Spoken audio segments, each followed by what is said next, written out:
Huta, ma très chère enfant, ta lettre est très gentille. Le 25, je te montrerai mon plan d'Auroville.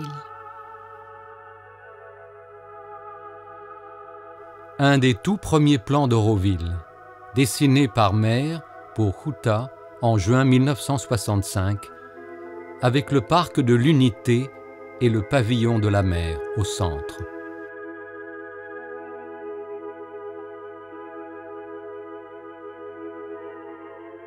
En février 1968, Mère a donné à ce pavillon un nouveau nom, le Matrimandir.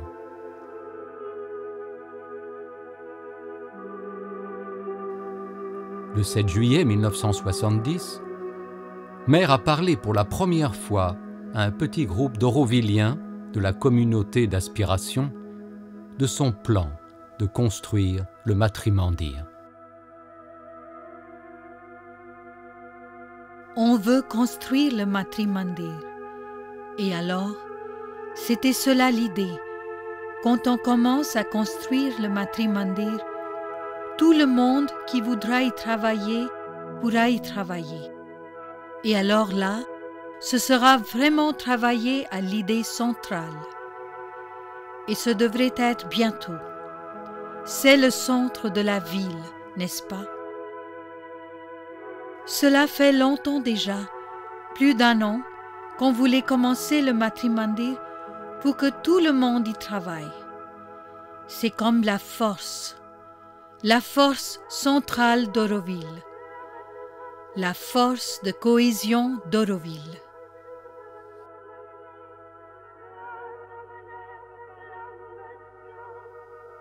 Le Matrimandir veut être le symbole de la réponse du divin à l'aspiration humaine vers la perfection.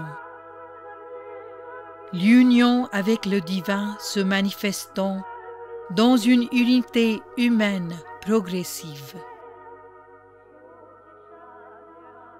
Le Matrimandir veut être le symbole de la mère universelle tel que Sri Aurobindo nous l'a enseigné. Le 21 février 1971, à l'aube, la première pierre du Matrimandir a été posée dans la terre entre le banyan et l'emplacement actuel du Matrimandir. Sur la musique de Sunil a été diffusé le message donné par Mère pour cette occasion.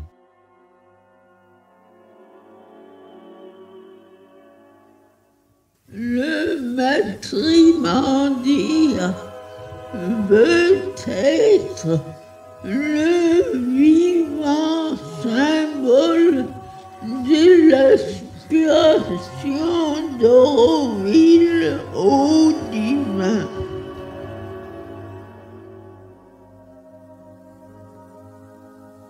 Let the Matrimandir be the living symbol of Auroville's aspiration for the divine.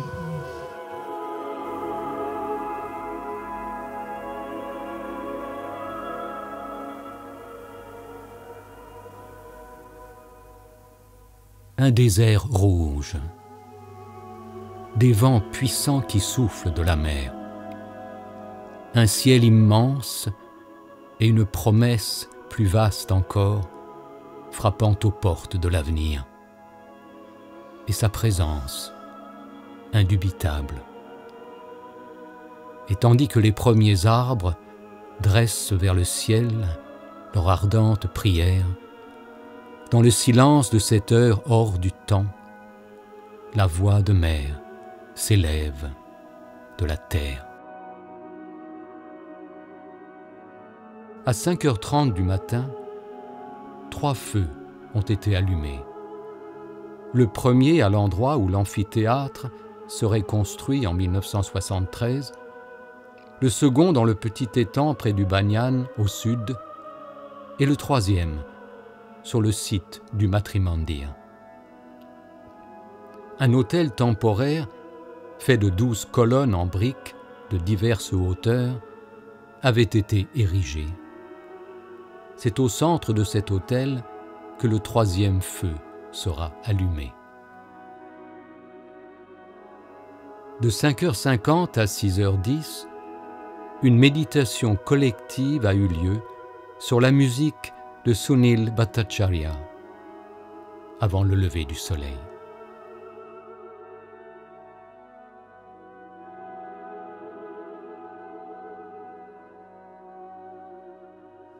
Ensuite, tous se sont dirigés vers la tranchée au fond de laquelle la première pierre allait être posée.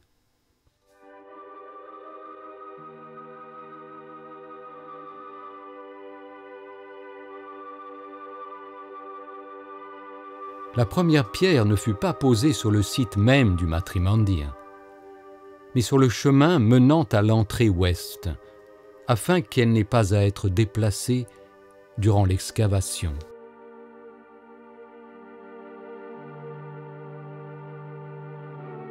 Puis Nolinida a lu ces lignes extraites de la Mère de Sri Aurobindo. Seule la puissance de la Mère, et non quelque effort ou tapasya humaine, peut briser le couvercle, déchirer le voile, façonner le vaisseau et faire descendre en ce monde d'obscurité, de mensonges, de mort et de souffrance, la vérité, la lumière, la vie divine et l'ananda des immortels. À 6h30, la première pierre fut posée par Orofilio et Nolinida. C'est un morceau de granit noir sur lequel les symboles de Sri Aurobindo et de Mère ont été incrustés. Roger et Navajata étaient aussi présents.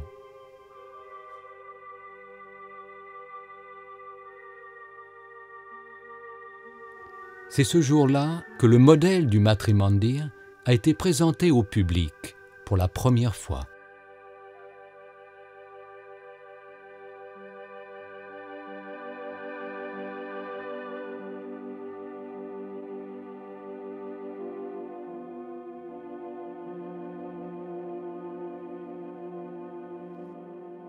Le Matrimandir sera l'âme d'Auroville.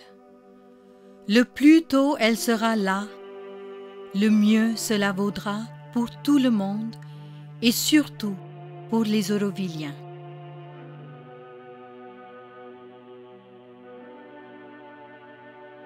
Le 14 mars 1971, la vente du terrain choisi pour le Matrimandir ayant été finalisée, les travaux d'excavation ont pu commencer avec la participation des Aurovilliens et des ashramites.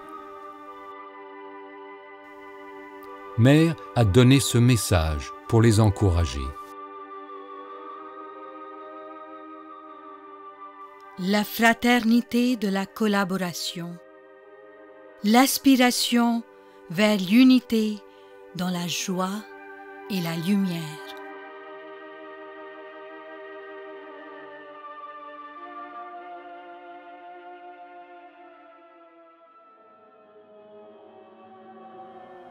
Son cœur reposait, tel un oratoire clos et silencieux, où dort un sol d'argent consacré, éclairé par un unique rayon qui ne vacille point, et où une présence invisible s'agenouille en prière. Sur quelque sein profond de paix libératrice, tout le reste était satisfait de cette quiétude. Ceux-là seuls savaient qu'il y avait une vérité au-delà.